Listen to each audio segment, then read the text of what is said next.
여러분 반갑습니다. 오늘 저는 글로벌 스탠다드 속의 한국 민주주의라는 주제로 여러분과 얘기를 나누려고 합니다. 제목만 놓고 보면 좀 딱딱하게 느껴질 수도 있습니다. 글로벌 스탠다드, 민주주의, 한국 정치 모두 익숙한 말들이긴 하지만 한편으로는 너무 많죠. 이런 말들이 오히려 손에 잘 안 잡히는 말이기도 합니다. 그래서 오늘 이 시간에는 특별히 어려운 이론, 복잡한 통계 이런 것보다 우리 세대가 함께 살아오면서 직접 느끼고 지켜본 현실의 경험 위에서 이야기를 풀어보려고 합니다. 특히 오늘 지금 이 방송을 보시고 계신 세대는 민주주의를 책으로 배운 세대가 아닙니다. 실제 대한민국의 굴곡을 온몸으로 겪었고 또 어떤 사회의 변화를 실제 눈으로 확인해 왔던 세대 아니겠습니까? 그런 점에서 여러분은 민주주의의 관찰자가 아니라 민주주의의 산증인이라고 말할 수 있을 겁니다. 우리는 흔히 민주주의 이코르 선거라고 생각합니다. 선거를 치르고 다수결로 결정하고 또 정권이 바뀌고 그런 것들을 우리가 민주주의라고 생각합니다. 맞습니다. 틀린 말은 아닙니다. 그렇지만 그것만으로는 충분하지가 않습니다. 선거는 민주주의의 입구일 수는 있어도 선거가 민주주의의 전부는 아닙니다. 민주주의를 가장 짧게 정의하면 국민 위에 권력이 서지 못하게 만드는 질서, 이렇게 보통 명명합니다. 다시 말해서 민주주의의 핵심은 누가 권력을 잡느냐, 이게 아니라는 거죠. 권력을 잡은 사람이 함부로 하지 못하게 만드는 데 민주주의의 본질이 있습니다. 어떤 훌륭한 지도자가 나왔느냐 보다 설령 부족한 지도자가 나와도 나라가 쉽게 흔들리지 않도록 만드는 제도가 더 중요합니다.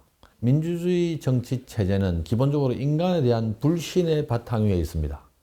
인간은 기본적으로 권력을 잡으면 잡을수록 더 많은 권력을 누리고 싶어하고 그래서 완장을 차면 찰수록 더 힘을 또 쓰고 싶어하고 그래서 민주주의는 인간에 대한 불신 위에서 권력을 나누고 쪼개고 상호 견제하게 하고 감시하게 하는 제도입니다.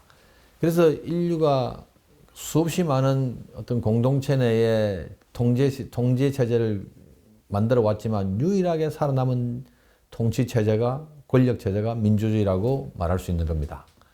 오늘 말씀드릴 핵심을 한 문장으로 정리하면 이렇습니다. 한국 민주주의는 짧은 시간 안에 정말 놀라운 성취를 이루었지만 그 제도를 운영하는 정치 문화와 공적인 태도는 뭐 아시다시피 아직 소위 말하는 글로벌 스탠다드 수준까지는 완전하게 성숙했다고 보기 어렵습니다. 오늘은 바로 이 지점을 여러분과 함께 살펴보도록 하겠습니다. 민주주의의 글로벌 스탠다드란 무엇인가? 먼저 글로벌 스탠다드라는 말부터 좀 정리를 해볼 필요가 있겠죠. 많은 분들이 글로벌 스탠다드라고 하면 선진국 방식, 미국 방식 또는 유럽 방식 같은 이미지를 떠올립니다. 그러나 민주주의에서 글로벌 스탠다드는 특정 국가의 시스템, 특정 국가의 정치체제를 따라하지 않는 뜻이 아닙니다. 그것은 권력을 어떻게 견제하고 자유를 어떻게 보장하고 국가가 시민을 어떻게 대해야 하는가에 대한 인류의 어떤 공통된 기준에 가깝습니다. 그래서 민주주의의 글로벌 스탠다드를 대체로 통상적으로 5가지 정도로 설명합니다. 첫 번째는 자유롭고 공정한 선거입니다. 물론 선거가 있다는 사실만으로 민주주의라고 단정해서 말할 수는 없습니다. 그럼에도 불구하고 후보들끼리 자유롭게 경쟁할 수 있어야 되고 유권자가 투표를 하는 데 있어서 어떤 위협이나 강요 없이 선택할 수도 있어야 되고 또 투표한 그 결과가 왜곡 없이 반영이 되어야 합니다. 선거는 선거를 이기는 것보다 선거를 믿을 수 있게 만드는 것이 그 사회, 그 공동체의 민주주의 수준을 가늠하게 하는 기준이 됩니다.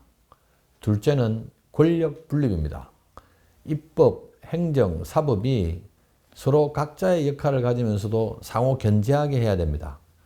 이게 민주주의의 가장 고유한 어떤 기원에서 비롯된 이론입니다. 말씀드렸지만 인간은 권력을 가지면 더 가지고 싶어하고 완장을 차면 더 누리고 싶어하고 그래서 인간에 대한 불신이 권력을 서로 나누고 쪼개고 견제하게 만드는 겁니다. 그래서 이게 민주주의의 핵심 가치 중에 하나입니다. 어떤 한 기관이 지나치게 비대해지거나 어떤 한 사람이 사실상 모든 권한, 정권을 갖고 있는 상태가 되면 민주주의는 겉만 번들어가고 내용은 비게 됩니다. 세 번째는 법치주의입니다. 여기서 말하는 법치주의는 법으로 국민을 통제한다 이런 뜻이 아닙니다. 오히려 권력자도 법 아래에 있어야 한다는 뜻입니다. 법 앞에 모두가 평등하다는 거죠. 법이 강자의 도구가 되면 그것은 법치가 아니라 법의 외투를 쓴 지배에 가까워집니다. 넷째는 표현의 자유, 언론의 자유입니다. 민주주의 사회에서는 정부를 비판할 수 있어야 되고 권력을 감시하는 목소리가 항상 살아있어야 됩니다. 비판을 불편해하는 권력은 민주주의 체제에서, 민주주의 사회에서 살아있을 수 없습니다. 그런데 사실 이게 좀 실제적으로 보면 비판을 억누르는 권력들은 늘 존재합니다. 그래서 민주주의가 충돌하게 되죠. 다섯 번째는 소수자 보호, 절차 존중에 관한 내용들입니다. 민주주의는 다수결 시스템이죠. 다수결로 항상 작동하지만 이 다수결이 모든 것을 정당화하지는 않습니다. 편의상 다수결에 의한 선택을 우리가 당연하게 받아들임에도 불구하고 다수결의 선택을 받지 못한 나머지의 뜻이 없어지거나 폄하돼서는 안 됩니다. 민주주의의 품격은 다수의 뜻을 반영하면서도 소수의 권리, 소수의 존엄을 지켜내는 데서 드러나게 됩니다. 결국에 우리가 말하는 글로벌 스탠다드라는 것은 어떤 화려한 구호가 아니고 정치 권력이 자제력을 갖게 만드는 어떤 제도의 축적이라고 보면 맞을 것 같습니다. 좋은 민주주의는 내 편이 권력을 잡았을 때만 만족스러운 체제가 아닙니다. 내 편이 아니더라도 이 우리가 만든 제도, 이 제도가 무너지지 않고 절차가 존중받고 권력 남용이 제한되는 그런 체제가 제대로 된 민주주의 체제라고 말씀드릴 수 있을 겁니다. 바로 그것이 오늘 말씀드리려고 하는 글로벌 스탠다드의 본질입니다. 그러면 이런 기준을 가지고 세계 속에서 봤을 때 우리나라 한국 민주주의는 어느 정도 성취를 이루고 어느 정도 위치에 가 있느냐를 한번 살펴보겠습니다. 한국 정치 이야기 시작하면 이게 많은 분들이 막 짜증냅니다. 금세 실망하고 분노로 들어가기도 하고 그렇죠. 술 먹다가 이런 얘기하면 서로 싸웁니다. 명절에도 정치 얘기는 하지 말라 그러죠. 뉴스만 보면 맨날 서로 싸우는 장면이 훨씬 많이 보입니다. 그럼에도 불구하고 세계적인 관점에서 조금 우리를 객관화해서 보면 한국의 민주주의는 상당히 분명히 아주 높은 평가를 받을 만한 성취를 이룬 게 사실입니다. 무엇보다도 우리 대한민국은 아주 짧은 시간 안에 권위주의의 체제를 넘어서서 민주주의 체제로 이동했습니다. 전 세계 어느 나라 역사를 뒤져봐도 대한민국처럼 산업화, 민주화를 거의 압축적으로 동시대에 경험했던 사례는 제가 알기로는 없습니다. 거의 흔치 않습니다. 많은 국가들이 서구 선진국도 마찬가지지만 수십 년, 길게는 수백 년 넘게 밟아왔던 과정을 우리 대한민국은 해방 이후 1945년 해방 이후 약 오늘까지 한 80년 남짓 정말 빠른 속도로 통과해 왔습니다. 둘째로 대한민국은 선거를 통한 정권 교체의 경험을 축적해 왔습니다. 이게 정말 소중한 겁니다. 민주주의에서 권력이 선거라는 과정을 통해서 평화롭게 바뀐다는 것은 이거 정말 중요합니다. 이건 많은 나라들에서 경험하기 쉽지 않은 거예요. 정권이 바뀌더라도 국가의 체제가 그대로 유지되고 갈등이 있더라도 그 제도 안에서 해결되는 경험이 축적이 될수록 민주주의는 단단해지는 겁니다. 미국의 한번 예를 들어볼까요? 미국의 도널드 트럼프가 지금 두 번째 대통령을 하고 있는데 두 번째 대통령 출마했을 때 지지 않습니까? 민주당 정권으로 넘어가는데 그때 미국 사회 내에서도 뉴스에서 보셨겠지만 막 의회 점거하고 정권이 평화적으로 교체된다는 게 미국 같은 그런 고도의 선진국가에서도 쉽지 않은 내용들입니다. 그래서 우리나라가 예전에 전두환 정권의 그 군부 정권, 그 권위주의 정권에서 선거를 통해서 민주주의 정권으로 평화적인 정권 교체가 됐던 그 시기가 정말 중요했던 겁니다. 아주 높이 평가받는 역사의 한 장면입니다. 셋째로 한국 사회는 시민들의 참여 에너지가 매우 강한 사회입니다. 많은 나라들이 민주주의 형식을 갖추고는 있지만 실제로 시민들의 무관심 때문에 제도가 공허해지고 실제로 제대로 작동하지 못하는 그런 경우도 많습니다. 그런데 우리 대한민국은 우리 국민들의 관심과 시민의 참여가 높죠. 이건 정말 우리 대한민국의 민주주의의 아주 중요한 자산입니다. 넷째로 우리나라에서는 어떤 위기 사회에서도 제도의 복원력을 보여준 경험이 있습니다. 이게 민주주의가 고도화되고 민주주의가 성숙화된 나라를 설명할 때 어떤 정치학자들은 이 얘기를 가장 중요하다고 얘기하는 분들도 있습니다. 정치적인 충돌이 심할 때, 어떤 사회적 분열이 극심할 때 결국에는 제도, 절차를 통해서 그다시 균형을 회복하려는 힘, 그런 것들이 작동합니다. 이 복원력이 민주주의의 매우 중요한 힘입니다. 이런 제가 방금 말씀드린 한 4가지 정도의 이런 중요한 경험들, 이런 중요한 과정들을 살펴봄으로써 우리는 우리 스스로를 객관화해서 볼 필요가 있습니다. 우리를 필요 이상으로 자신을 깎아낼 필요도 없고 이유도 없습니다. 대한민국의 민주주의는 절대 실패작이 아닙니다. 오히려 전 세계 가운데 아주 짧은 시간 안에 적지 않은 시민적 역량을 축적해온 역동적인 민주주의, 성공적인 민주주의라고 말할 수 있습니다. 특히 이 방송을 시청하고 계신 오늘의 시니어 세대분들은 이 성취가 결코 저절로 온 게 아니라는 걸 가장 잘 알고 있는 세대입니다. 현재 대한민국의 민주주의를 만들기 위해서 그동안에 우리가 겪어왔던 수많은 일들, 지금 우리가 누리고 있는 어떤 이런 제도적인 자유, 정치적인 경쟁, 공개적인 비판의 가능성은 말 그대로 어느 날 갑자기 하늘에서 뚝 떨어진 게 아닙니다. 오랜 시간 동안, 70년, 80년 동안 대한민국 사회에서 누군가가 참여하고 누군가가 희생하고 누군가는 인내하고 수많은 사람들의 기억을 통해서 만들어진 과정인 것입니다. 그래서 한국 민주주의를 말할 때는 2가지를 동시에 가져가야 합니다. 첫 번째는 자부심입니다. 다른 하나는 경계심입니다. 자부심 가질만 합니다. 성취를 인정해야 합니다. 그렇지만 아직까지 미완의 과제도 분명히 존재합니다. 이 2가지 균형이 정말 중요합니다. 자부심과 경계심. 왜 한국 민주주의는 그럼에도 불구하고 늘 불안정하게 느껴질까요? TV를 보고 뉴스를 볼 때마다 그런 생각이 드시죠? 이런 질문이 생길 수밖에 없습니다. 한국은 분명 민주주의 제도도 지금 갖춰져 있고 세계적으로 봐도 아주 빠른 어떤 그런 성취를 이뤘는데 왜 우리는 스스로 돌아봤을 때 늘 민주주의가 불안정하다고 느낄 수밖에 없을까? 저는 그 이유를 한 5가지 정도로 정리하고 싶습니다. 첫 번째로는 우리의 정치 문화에 이유가 있다 봅니다. 제도는 상당히 앞서갔어요. 그렇지만 우리 정치 문화가 그 속도를 따라가지 못한 측면이 있습니다. 제도는 이미 어느 정도 하이 레벨의 일정 수준까지 갖춰져 있습니다. 그런데 이 제도를 운영하고 있는 우리 그 시민들의 정치적 언어, 정치적 습관 이런 것들이 아직 성자 독식 문화, 적대적인 문화 이런 데서 벗어나지 못한 경우들이 많습니다.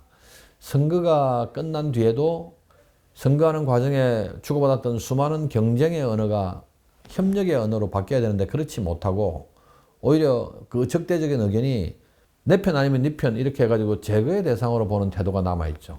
이런 게 문제다. 2번째로는 우리나라가 이 역사적인 연원이 짧다 보니까 정당 정치에 대한 신뢰가 지금 현재 아직까지 충분히 축적되지 못한 것도 그 원인의 하나로 들 수 있습니다.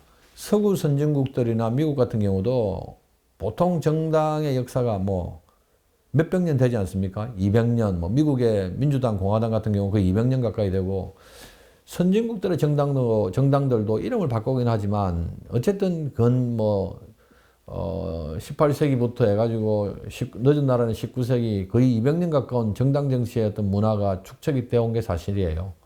글로벌 스탠다드 민주주의 속에서 정당은 시민의 요구를 제도 속으로 연결하고 또 정책을 만들고 그리고 각종 인재들을 공적인 인재들을 길러내는 핵심 기관입니다. 그런데 우리 한국 정당은 어떤 때 보면 오직 선거 때 잠시 나타나는 어떤 정책 기관이라기보다는 선거 조직, 권력 투쟁의 플랫폼처럼 보일 때가 많습니다. 정당이 민주주의 학교처럼 작동하지 못하면 정치는 정당보다는 쉽게 인물 의존, 진영 대립으로 기울 수밖에 없게 되는 겁니다. 이게 두 번째 이유인 것 같고요. 세 번째 이유는 권력 기관들 사이에 긴장이 건강하게 안 느껴져서 그렇습니다. 이건 이해를 좀 달리 하셔야 되는 게 민주주의 국가에서 기관 간의 긴장은 아주 지극히 상식적이고 당연한 겁니다. 왜냐하면 삼권 분립도 그런 개념에서 나오는 거예요. 국회, 정부, 법원, 중앙권력, 지방권력 이런 민주주의 국가 내에서 그런 기관 간에는 늘 긴장이 있어야 합니다. 그 긴장이 헌법적 균형을 이루기 위한 게 되면 바른 거고 똑바른 방향인 거고 그렇지 않고 정파적인 이해에 따라서 이 기관이 상대를 막 힘들게 하거나 압박하는 수단처럼 보이면 그건 피로해지죠. 후자로 비춰질 때 우리 시민들은 민주주의 제도의 안정감보다는 피로감을 느끼게 되는 겁니다. 그러면 이렇게 된 게 세 번째 원인인 것 같고 네 번째로는 언제부턴가 우리나라에서 정치가 지나치게 감정적으로 소비되는 측면이 있습니다.